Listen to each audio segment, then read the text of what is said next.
Assalamualaikum warahmatullahi wabarakatuh. Saya Sofia Dea Waleda dengan NIM 2305 135710 dari kelas PN6 Akuntansi. Kali ini kita akan membahas materi tentang etika, kecurangan, dan pengendalian internal dalam sistem informasi akuntansi.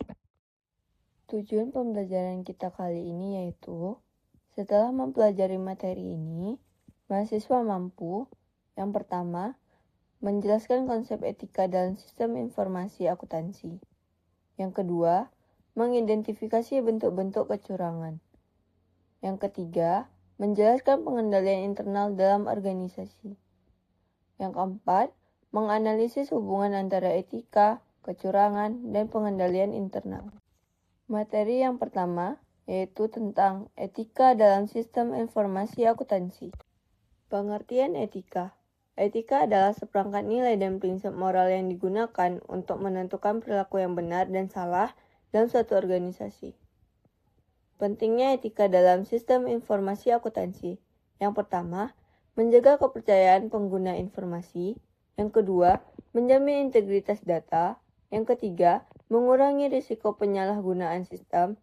Dan yang keempat, mendukung pengambilan keputusan yang tepat. Prinsip-prinsip etika. Yang pertama, integritas, yaitu bersikap jujur dan bertanggung jawab. Yang kedua, objektivitas, yaitu tidak memihak dalam mengambil keputusan. Yang ketiga, kerahasiaan, yaitu menjaga informasi perusahaan. Yang keempat, kompetensi profesional, yaitu memiliki kemampuan yang memadai. Yang kelima, perilaku profesional, yaitu mematuhi hukum dan standar profesi.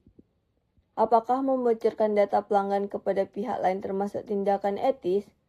Jawabannya adalah tidak. Materi kedua tentang kecurangan. Pengertian kecurangan. Kecurangan adalah tindakan sengaja untuk memperoleh keuntungan dengan cara yang tidak jujur sehingga bisa merugikan pihak lain. Jenis-jenis kecurangan. Yang pertama yaitu korupsi. Yang kedua, penyalahgunaan aset. Yang ketiga, kecurangan laporan keuangan. Contoh dari kecurangan ini yaitu pegawai mengambil uang kas perusahaan untuk kepentingan pribadi. Untuk selanjutnya yaitu fraud triangle. Seperti diagram segitiga yang tertera, fraud triangle memiliki 3 bagian. Yang pertama ada tekanan atau disebut pressure. Yang kedua yaitu ada kesempatan atau disebut opportunity. Selanjutnya ada rasionalisasi atau disebut rationalization. Nah, penjelasan dari 3 bagian tersebut yaitu tekanan atau pressure merupakan kebutuhan finansial atau tuntutan tertentu. Yang kedua yaitu kesempatan atau opportunity, merupakan lemahnya pengendalian internal.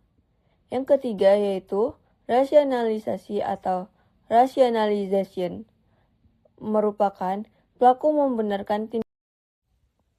Studi kasus interaktif. Contoh kasusnya yaitu seorang pegawai bagian kas mencatat pembayaran pelanggan lebih kecil dari jumlah yang diterima dan mengambil selisih uang tersebut. Pertanyaan, faktor fraud triangle apa yang paling memungkinkan terjadi kecurangan? A. Pressure. B. Opportunity. C. Rationalization. Jawabannya yaitu B. Opportunity, karena tidak ada pengawasan yang memadai. Materi selanjutnya yaitu pengendalian internal. Pengertian. Pengendalian internal adalah proses yang dirancang untuk memberikan keyakinan memadai bahwa tujuan organisasi dapat tercapai secara efektif dan efisien. Tujuan pengendalian internal ada 4, yang dimana yang pertama, melindungi aset perusahaan. Yang kedua, menjamin keakuratan data. Yang ketiga, mencegah kecurangan. Yang keempat, memastikan kepatuhan terhadap kebijakan. Komponen pengendalian internal atau disebut sebagai COSO ada 5, yang dimana yang pertama yaitu Lingkungan pengendalian merupakan budaya dan nilai organisasi. Yang kedua, penilaian risiko merupakan mengidentifikasi risiko yang mungkin terjadi. Yang ketiga, aktivitas pengendalian merupakan prosedur untuk mengurangi risiko. Yang keempat, informasi dan komunikasi merupakan penyampaian informasi yang efektif.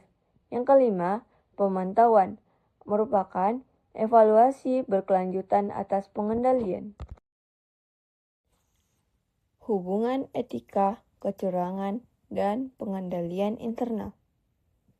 Semakin tinggi etika dan semakin kuat pula pengendalian internal, maka risiko kecurangan semakin.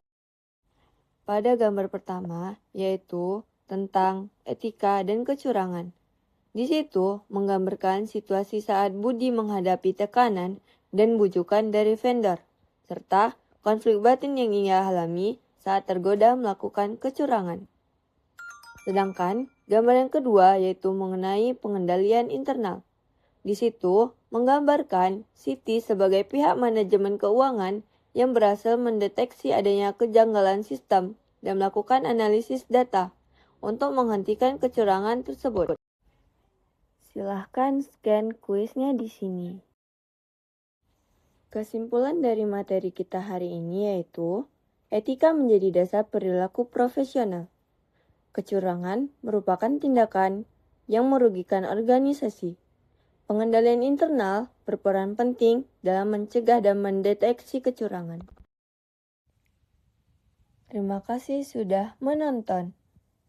Kata-kata hari ini, integritas adalah fondasi utama dalam sistem informasi akuntansi.